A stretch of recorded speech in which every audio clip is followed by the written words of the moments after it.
오늘 드리는 찬양과 기도 그리고 찬미와 감사로 더 큰 은혜와 기쁨을 누리는 우리 모두가 되기를 바랍니다. 지난주 많은 비로 인해서 불편함과 어려움이 있었고 기록적인 폭우가 계속되고 있어 우리의 주의와 안전에 대한 대비가 필요한 시간입니다. 그래도 은혜인 것은 교회가 비로 인해서 피해가 없었다는 것입니다. 지난해까지만 해도 비로 인해서 많은 피해가 있었는데 그래도 올 한 해 하나님이 지켜주시는 가운데 이 장마 기간을 잘 보낼 수 있는 것 또한 하나님의 은혜입니다. 여러분, 하나님의 은혜와 인도하심을 구하면서 이 장마 기간을 안전하게 잘 보낼 수 있는 여러분과 제가 되기를 바랍니다. 지난주 제가 사는 아파트는 많은 비로 인해서 승강기 쪽에 누수가 생겼습니다. 그래서 금요일 새벽부터 엘리베이터가 멈췄습니다. 지난해도 같은 일이 있었는데 이번에도 똑같은 일이 반복되고 있었습니다. 그래서 제 마음속으로 아파트 관리가 너무 소홀하다. 도대체 관리소장님은 무엇을 하는 건가? 이렇게 마음에 좀 불편함과 어려움이 있었습니다. 저희 집은 5층이어서 새벽에 엘리베이터가 멈춰서 제가 새벽부터 이제 걸어서 내려오면서 더위도 있고 또 마음에 불편함이 있었습니다. 그런데 그 마음을 가지고 지금 새벽 예배를 드려야 하고 기도 인도를 해야 되는데 예배가 되지 않고 기도가 되지 않을 것 같아서 제가 마음을 이렇게 바꾸어 먹었습니다. 제가 마음을 바꾼 내용은 이것입니다. 하나님께서 내가 운동이 부족했는지 엘리베이터를 멈추게 하심으로 계단을 오르락 내리락 하면서 운동을 하게 하시는구나 라고 이렇게 마음을 먹고, 다른 분들 7층과 8층과 9층에 사는 분들은 저보다 한참 더 걸어 올라가고 내려가야 하니까 그래도 5층에 사는 것이 하나님의 은혜구나, 이것도 감사할 이유구나, 이렇게 마음을 고쳐 먹었습니다.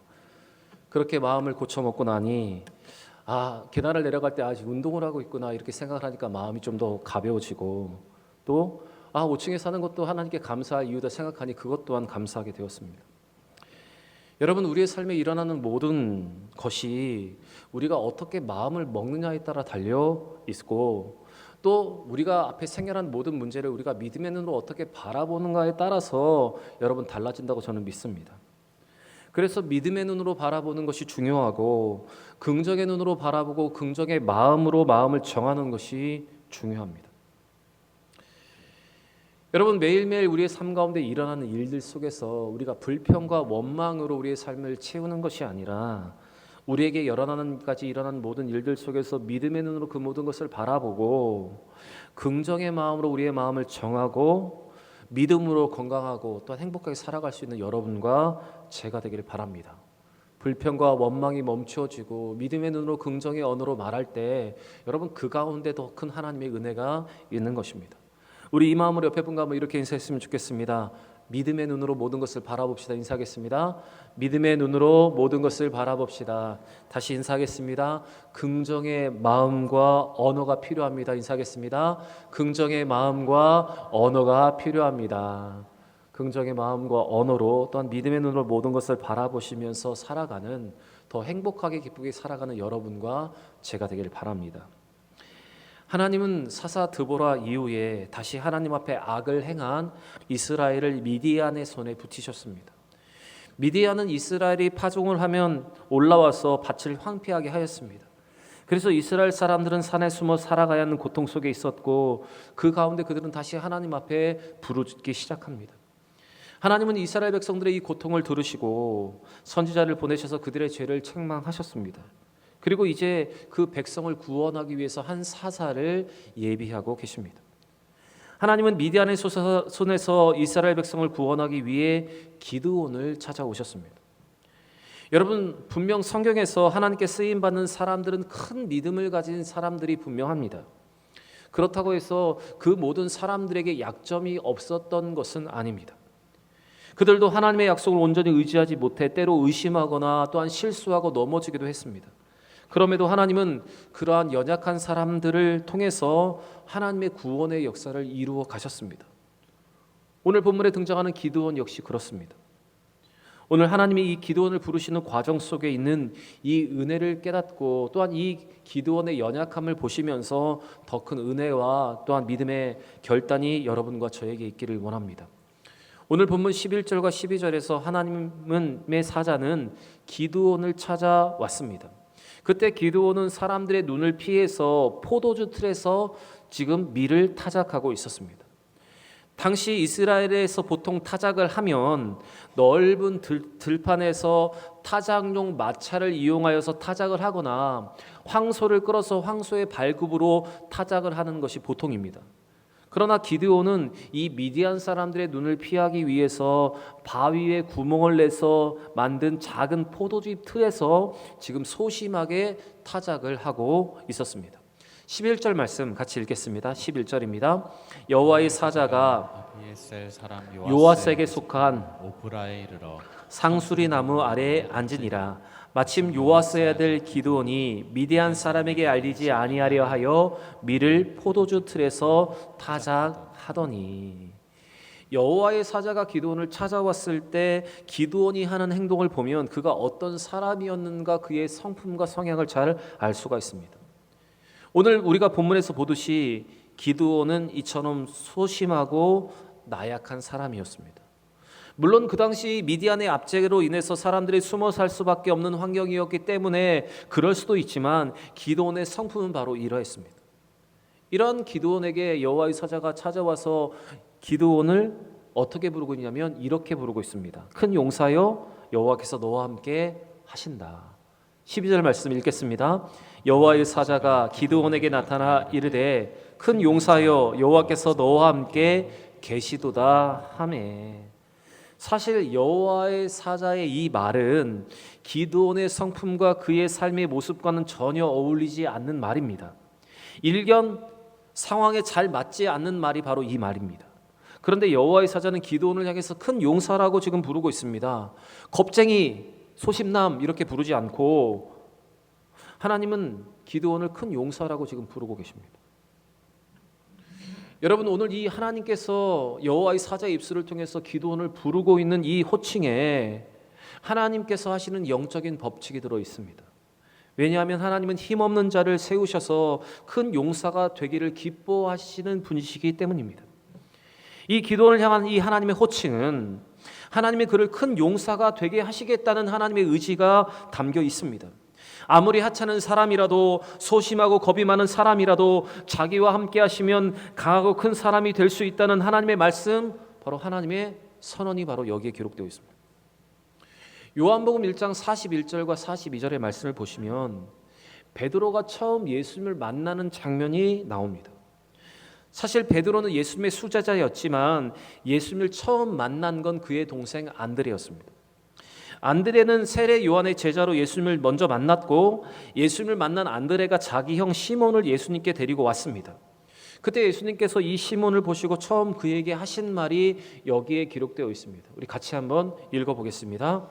요한의 말을 듣고 예수를 따르는 두 사람 중에 하나는 시몬 베드로의 형제 안드레라. 그가 먼저 자기 형제 시몬을 찾아 말하되 우리가 메시아를 만났다 하고, 메시아는 번역하면 그리스도라. 데리고 예수께 오니 예수께서 보시고 이르시되 내가 요한의 아들 시몬이니 장차 게바라 하리라 하시니라. 게바는 번역하면 베드로라. 사실 베드로의 원래 이름은 요한의 아들 시몬이었습니다.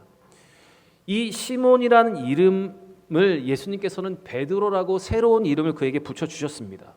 바로 게바, 이 베드로의 뜻은 바로 반석이라는 뜻입니다. 예수님께서 요한의 아들 시몬을 보시고 그에게 이렇게 말씀을 하신 것입니다. 너는 앞으로 반석과 같은 사람이 될 것이다. 내가 너를 반석과 같은 인물로 만들겠다. 바로 예수님의 의지가 여기에 담겨 있었습니다.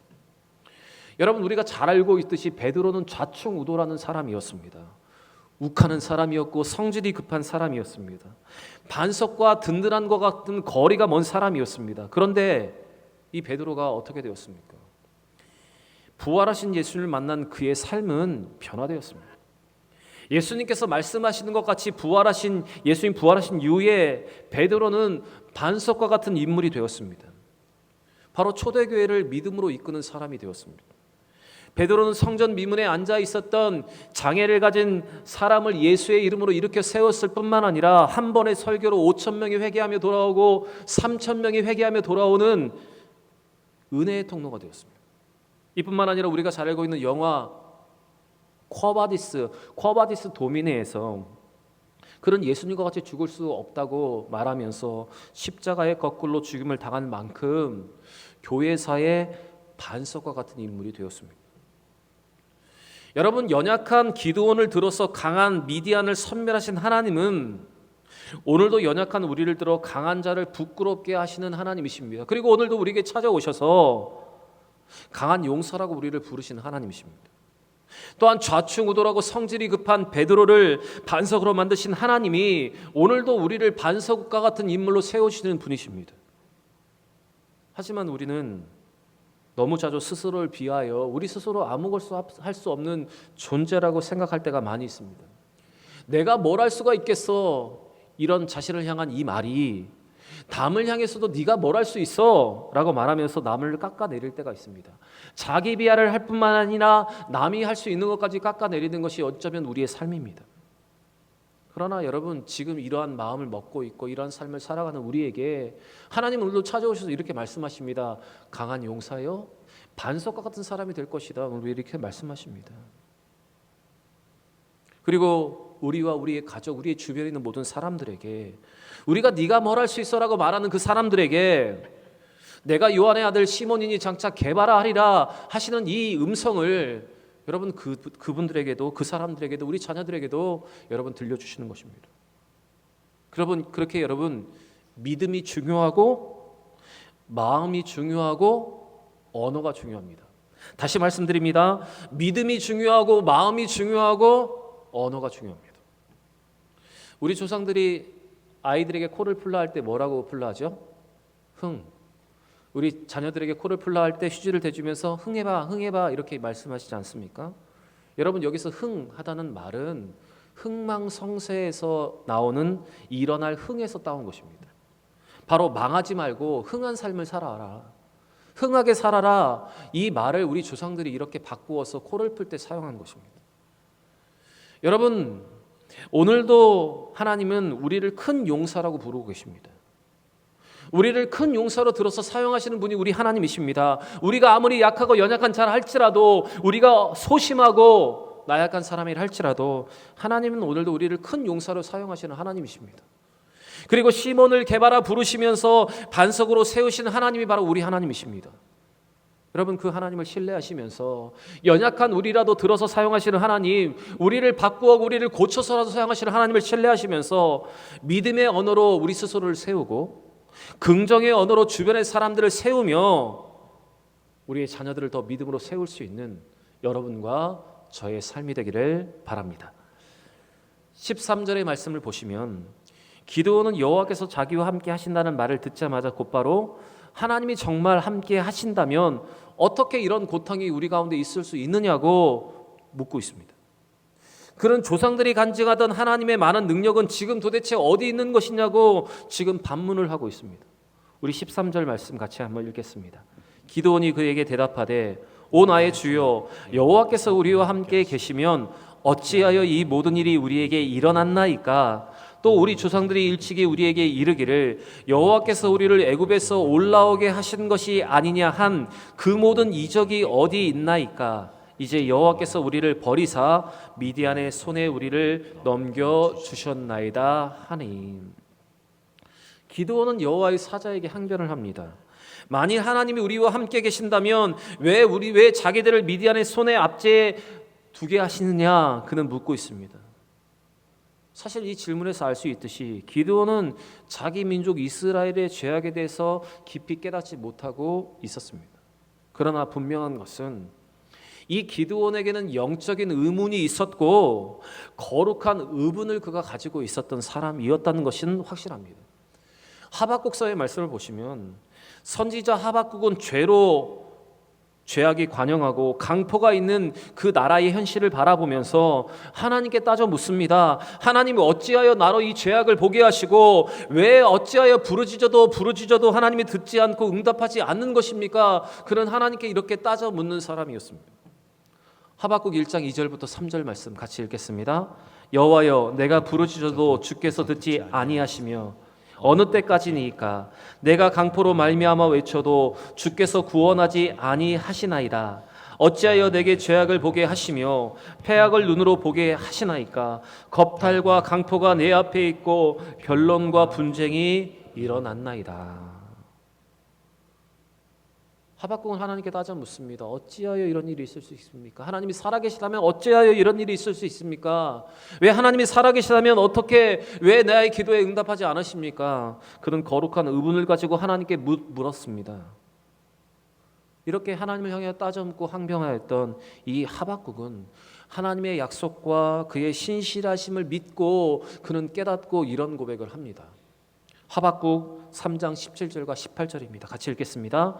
비록 무화과 나무가 무성하지 못하며 포도나무에 열매가 없으며 감람나무에 소출이 없으며 밭에 먹을 것이 없으며 우리의 양이 없으며 외양간에 소가 없을지라도 나는 여호와로 말미암아 즐거워하며 나의 구원의 하나님으로 말미암아 기뻐하리로다. 여러분, 하나님을 향하여서 원망을 쏟아내는 기드온을 하나님은 사사를 부르셨습니다. 그를 통해서 이스라엘을 구원하셨습니다. 그리고 하나님을 향하여 따져 묻고 항변하던 하박국을 하나님은 선지자를 사용하셨고 가장 필요한 은혜, 가장 필요한 진리를 그의 입술을 통해서 선포하게 하셨습니다. 여러분, 하나님이 우리를 부르시고 우리를 사용하신 이유는 우리가 완벽해서가 아니라 우리가 신실해서가 아니라 우리를 변화시키기 위한 하나님의 긍휼이요 하나님의 사랑이 여기에 담겨 있습니다. 그래서 여러분, 우리가 연약하다 하더라도 우리가 거북한 의문을 가지고 하나님께 이렇게 따져 묻는 연약한 자라 할지라도 하나님이 우리를 변화시키고 사용하실 것을 믿고 더 하나님 앞에 잠잠하게 엎드려 줄 수 있는 여러분과 제가 되기를 원합니다. 계속해서 14절의 말씀을 보시면 하나님은 기드온의 항변에 내가 바로 그 해답을 주기 위해서 너를 세웠다고 말씀을 하셨습니다. 하나님은 직접 기드온에게 사명을 주시면서 너의 힘으로 이스라엘을 미디안의 손에서 구원하리라고 말씀하셨습니다. 여기 말씀을 잘 보시면 너의 힘이라고 말씀하시는데 이거는 기드온이 가지고 있는 힘과 능력이 아니라 하나님이 그와 함께 하셔서 공급하시는 힘을 의미합니다. 여러분, 그래서 하나님이 우리를 부르실 때, 우리를 일꾼으로 부르실 때 사명뿐만 아니라 하나님은 그것을 감당할 수 있는 힘을, 능력도 우리 가운데 함께 주십니다. 하나님은 우리에게 내적 소명으로 우리를 부르실 때 하나님은 그 내적 소명을 감당할 수 있는 외적인 소명도 여러분 우리에게 주시는 것입니다. 그러므로 여러분, 우리는 내 능력이 아니라 하나님이 우리에게 주시는 능력으로 공급하시는 힘으로 주의 일을 감당할 수 있어야 하고, 내 힘으로 하는 것이 아니라 하나님이 우리에게 공급하시는 힘으로 감당하는 것 같이 주의 일을 해야 하는 것입니다. 이러한 하나님의 부르심 앞에 기도는 15절에서 자기의 처지, 자기의 상황을 겸손하게 하나님 앞에 이렇게 아뢰입니다.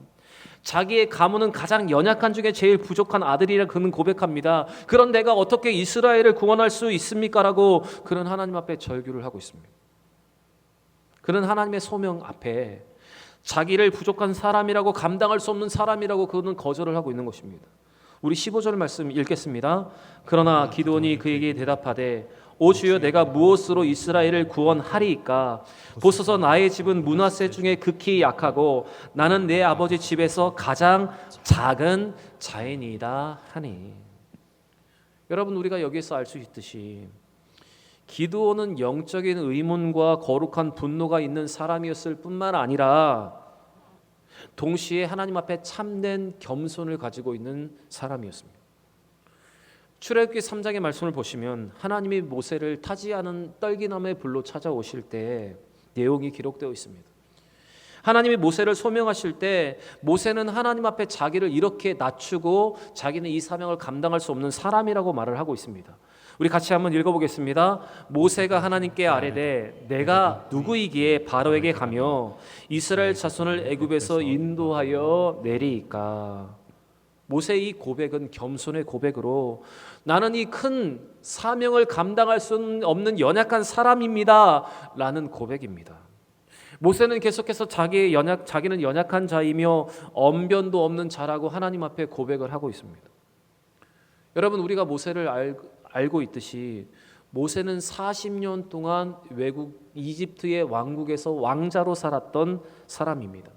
그 당시 이집트 하면 세계에서 가장 강한 강대국이었습니다.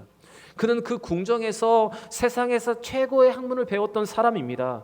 그 당시 왕이 될 사람들이 가장 먼저 배우는 학문 중에 한 가지가 무엇인가 하면 왕으로서 말을 잘해야 하기 때문에 바로 말을 잘하는 수사학, 말하는 법을 배우는 수사학을 배웠던 사람이 바로 이 모세인데, 자기에게 언변이 없다고 그는 이렇게 말하고 있습니다. 그리고 모세는 또 40년 동안 자기가 알고 있는 모든 이론과 배운 모든 학문들을 광야의 40년간의 삶을 통해서 실전으로 모든 것을 체득한 사람이었습니다. 이론뿐만 아니라 경험으로 모든 것을 체득한 사람이 모세였습니다. 이렇게 많은 학문을 배우고 많은 경험을 한 모세가 하나님 앞에 이렇게 겸손하게 여러분 고백을 하고 있는 것입니다. 여러분, 자기가 무엇인가를 할 수 있다고 주장하는 사람은 아직도 아무것도 할 수 없는 사람임이 확실합니다. 하나님 앞에 자기가 미약한 사람이며 부족한 사람이라고 고백하는 사람을 하나님은 능력의 장중에 붙들으셔서 그를 통해서 하나님의 귀한 일들을 이루어 가시는 것입니다. 그래서 하나님께 사용받는 사람은 이처럼 영적인 의문을 가진 사람, 자신의 부족함을 인식하는 사람이 여러분 하나님께 쓰임을 받는 것입니다. 그리고 하나님은 오늘도 이런 자들과 함께 하시며 그들을 통해서 당신의 위대한 구원의 역사를 여러분 지금도 이루어 가시는 것입니다. 그렇게 여러분 오늘도 우리를 이렇게 부르시는 하나님 앞에 우리는 더 겸손하게 하나님 앞에 반응해야 하고, 더 겸손하게 엎드려 더 겸손하게 고백하면서 여러분 우리는 주의 일들을 감당해야 하는 것입니다. 사랑하는 여러분, 오늘날 왜 사람들이 많이 절망을 하며 살아가고 있습니까? 그 이유는 우리에게 답이 없기 때문입니다. 세상을 보시면 남재가 겹겹이 쌓여 있습니다. 겹겹이 쌓여가고 있습니다. 그런데 여러분, 이 모든 일들은 사람의 힘으로 다 감당할 수 없는 일들입니다. 사람의 힘으로 감당할 수 없는 일을 사람의 힘으로 감당하려 하니까 해결이 되지 않아서 절망하고 있는 것입니다. 그래서 사람들을 더 동원하고 여러 가지 수단과 방법을 사용하며 해결될 것 같지만 여러분 아무것도 해결할 수 없습니다. 여러분, 계속되는 장마 속에서 계속해서 사람들이 죽어나가고 있습니다. 인간들이 여러 가지 계획을 가지고 예비된 수칙으로 모든 것을 해결할 수 있다고 말하지만 그 모든 매뉴얼도 여러분 자연 앞에서 무용지물이 되는 것이 여러분 현실이 아닙니까? 그래서 여러분, 내가 가진 수단과 방법으로 우리가 모든 것을 해결할 수 있다는 그 생각을 이제는 여러분 멈추어야 합니다. 하나님께 소망을 두지 않는 것은, 하나님께 소망을 두지 않는 희망은 막연한 낙관주의에 불과하다는 사실을 우리는 깨달아야 합니다. 여러분, 사람에게는 상황을 바꿀 수 있는 힘이 없습니다. 상황을 바꿀 수 있는 능력은 여러분 우리 하나님께 있습니다. 소망은 오직 우리 하나님께만 있다는 사실을 여러분 기억해야 합니다. 여러분, 지금도 어렵지만 앞으로 어려운 일들이 더 많이 있을 것입니다. 이럴 때일수록 믿음의 눈을 더 열고 내가 보고 싶은 것만 보는 것이 아니라 하나님이 나에게 보여주고자 하시는 것을 보면서 하나님이 오늘도 나를 부르시고 부족한 나를 통해서라도 일하실 것을 기대하면서 여러분 하나님의 일을 감당할 수 있는 여러분과 제가 되기를 원합니다. 여러분, 오늘 이 기도원을 부르시는 과정 속에 있는 이 영적인 진리를 깨닫고 이 진리로 살아가는 여러분과 제가 되기를 바랍니다. 우리는 연약하지만 하나님은 이 연약한 인생을 들어서 사용하시는 분이십니다. 오늘도 우리를 강한 용사로 부르시는 하나님 앞에 나의 힘으로 살아가는 것이 아니라 하나님이 공급하시는 힘으로 살아가는 여러분과 저 우리 모든 대형의 성도들이 되시기를 우리 주 예수의 이름으로 간절히 축원합니다.